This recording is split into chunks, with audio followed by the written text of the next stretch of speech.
গ্রামে এসে গ্রামের চাস্তবাই হইয়া লঙ্গিপুরা পারলাম অনেক রকমের ফল। আর এইদিকে আমাদের চিকচিক বাবু নেংটি মেয়েরা জাম্বুরা গাছে উঠে গেছে জাম্বুরা পারতে। আর এই যে সে জাম্বুরা আর সব ফলের মাখা খাইতে যায়। হাই হাই, কি হলো ঝগড়া?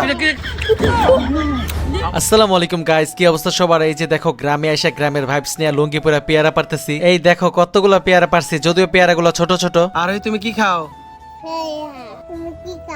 আমিও পেয়ারা খাই। গাইস তোমরা যারা আমার চ্যানেলে লাইক কমেন্ট সাবস্ক্রাইব করো, তোমাদের জন্য এতগুলো ফুলের ভালোবাসা। গাইস দেখো শহরের চিকচিক বাবু এখন গ্রামের চিকচিক বাবু হয়ে গেছে, তাই নেংটি মেয়েরা জাম্বুরা গাছে উঠতেছে জাম্বুরা পারার জন্য।